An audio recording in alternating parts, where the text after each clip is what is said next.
नमस्कार, आप सभी दर्शकों का रिपोर्टर पोस्ट में स्वागत है। और आज हम लोग बात करने जा रहे हैं नए पार्लियामेंट के उद्घाटन को लेकर के। और उद्घाटन के दौरान पारंपरिक रूप से सेंगोल के स्थापना को लेकर के तमाम चीज़ों पर हम लोग आज चर्चा करेंगे। आपको सबसे पहले जानकारी दे दें कि सेंगोल का इतिहास जो है वो काफ़ी पुराना है और 14 अगस्त 1947 में ये अंग्रेज़ों के द्वारा आज़ाद भारत के प्रधानमंत्री को दिया गया था। पंडित जवाहरलाल नेहरू को यह सेंगोल दिया गया था। आपको बता दें कि सत्ता के हस्तांतरण के रूप में यह सेंगोल दिया जाता है। तो इसको लेकर के जहां एक तरफ सियासी हलचल काफ़ी तेज़ हो चुकी है और यहां पर 19 विपक्षी दलों ने यहां पर नए पार्लियामेंट के उद्घाटन को से अपनी दूरियां बनाई हैं। इसको लेकर के हम लोग चर्चा करेंगे कि आखिर सेंगोल और तमाम चीज़ों को लेकर के क्या कुछ चल रहा है, क्योंकि यहाँ पर विपक्षी कह रहे हैं कि अब प्रधानमंत्री नरेंद्र मोदी ने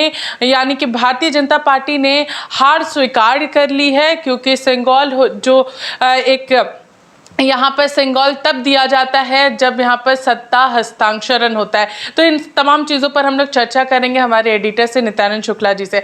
सर, लगातार ये चर्चाएं चल रही हैं और इसको लेकर के बातें भी आ रही हैं यहाँ पर, जहाँ एक तरफ विपक्ष कह रही है कि बीजेपी पूरी तरीके से हार मान चुकी है अब, क्योंकि सेंगोल तब दिया जाता है जब सत्ता हस्तांतरण होता है, यानी सत्ता परिवर्तन होता है। तो ये तमाम बातें सामने आ रही है फिलहाल। देखिए, सेंगोल को पॉलिटिकल नैरेटिव्स अपने अपने ढंग से लोग देते हैं और हम उसके अगर जो हिस्टोरिकल और हम लोग को अपने, तो सेंगोल को एक आप देखेंगे तो इसको एक राजधर्म से जोड़कर देखा जाता है। और एक फ़ोटो हमें मिला है जो आप अपने उसमें भी अपलोड कर दीजिएगा कि उसमें एक बहुत पुरानी मूर्ति है नटराज की जिसमें सेंगोल है। सेंगोल एक होता है कि वो राजधर्म होता है। जैसे आज एक चीज़ आप समझिए कि आज कोई प्राइम मिनिस्टर है या चीफ मिनिस्टर है, चाहे प्रेसिडेंट भी है, जब शपथ लेते हैं तो वो संविधान की शपथ लेते हैं और वो शपथ लेकर वो संविधान शपथ लेते हैं कि वो अपना कर्तव्यों का निर्वहन बिना राग और विद्वेष के करेंगे। उसी तरह से सेंगोल एक भारतीय परंपरा में सत्ता हस्तांतरण कर रहा है। उसका करने का तात्पर्य ये होता था कि जो राजा आप एक जनरेशन के बाद जब दूसरा जनरेशन का राज आते थे तो उन्हें ये एक प्रतीकात्मक रूप में दिया जाता था कि ये राजधर्म है। आप किसी के साथ बिना किसी पक्षपात, भय या किसी भी अदर रीजन से आप किसी के साथ कुछ गलत नहीं करेंगे। आप एक न्यूट्रल व्यू लेकर अपना जो भी राजकाज है वो चलाएंगे। तो ये चीज़ें आपको आई, तो ये चोल साम्राज्य में था और ये लगभग कई सौ सालों तक ये परंपरा चलती रही। दूसरी ये बातें अब वो भर के सेंगोल के बारे में कोई जानता नहीं था। ये बातें अब आई है जब नया पार्लियामेंट बना है और नरेंद्र मोदी सरकार ने ये किया है कि जो स्पीकर का ये चेयर होता है उसके पास में ये सेंगोल को स्थापित किया जाएगा। तो चलिए, कंसेप्ट वाइज तो बुरा नहीं है, इसलिए कि स्पीकर को वो लोकसभा का स्पीकर हो, चाहे राज्यसभा के चेयरमैन हो, चाहे विधानसभा के स्पीकर हो, ये मानकर चला जाता है और कहा भी जाता है कि स्पीकर जब कोई बन जाता है तो वो किसी पार्टी का नहीं होता है, वो इंडिपेंडेंट होता है और उसे एक न्यूट्रल व्यू पक्ष और विपक्ष में रखना चाहिए। तो पॉलिटिक्स जो है अब इसमें कांग्रेस भी, जो आप देखेंगे कि नेहरू जी को ये मठ से मंगाया गया था, इसका गंगा जल से शुद्धिकरण कर ये सारी चीज़ें कर नेहरू जी को उस समय के जो मठ के द्वारा इसको दिया गया था, तो वो एक था। बाद में इसको ये संग्रहालय में, इलाहाबाद के संग्रहालय में रखा हुआ था, इसको स्थापित किया जा रहा है। तो ये एक हम लोग का इस ढंग से अगर जो लेते हैं तब तो कोई कंट्रोवर्सी नहीं है, लेकिन अगर जो इसको अलग ढंग से लिया जाए तो पॉलिटिकल नैरेटिव्स है, सब कोई का अपना अपना ढंग है लेने का।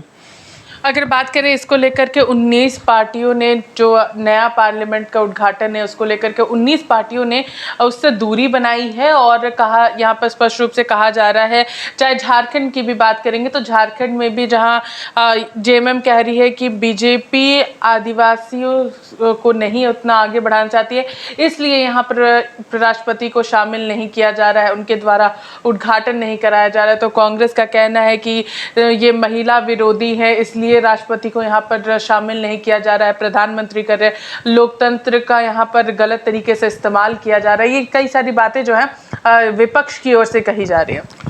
देखिए, आप देखेंगे तो मैं एक डाटा देख रहा था, तो 25 पार्टियां इसके संसद के उद्घाटन में जा रही हैं और 21 पार्टियां नहीं जा रही हैं। जो एनडीए के पार्ट हैं 13-14 पार्टियां, उसके अलावा भी और भी पार्टियां जा रही हैं, जिसमें बीजू जनता दल है, नवीन पटनायक का, वाईएसआर जा रहे हैं और बीएसपी मायावती के, इस तरह से जो पार्टियां एनडीए के पार्ट नहीं है उस तरह से तो टोटल ये जा रही हैं। दूसरा है, इसमें लगभग 60% जो सांसद हैं वो लगभग इस में जाएंगे और 40% सांसद इसका बहिष्कार कर रहे हैं। तो ये क्या है कि देखिए, अब 2024 का चुनाव आया है, अब एक अलायंस का फॉर्मेशन होने का एक विपक्षी एकता की मुहिम चल रही है और उसके तहत एक अब नैरेटिव बताए ना कि देखिए ये सारी चीज़ें नैरेटिव का है।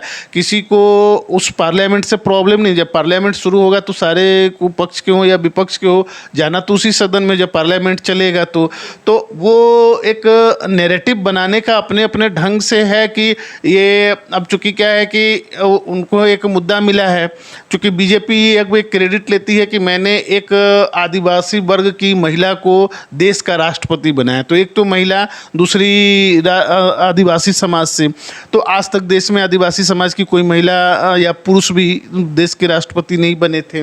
तो ऐसे स्थिति में अब ये हो गया है कि चलो ठीक है, अब एक मौका मिला है बीजेपी पर हमलावर होने का कि बीजेपी जो है दलित आदिवासी विरोधी है, महिला विरोधी है, तो वो अपना अपना एक नैरेटिव है जो वो लोकसभा चुनाव के पहले, चूँकि अब 1 साल से भी कम लोकसभा के चुनाव का समय हो गया है, तो वो एक नैरेटिव बनाने के अपने अपने ढंग से कोशिश की जा रही है।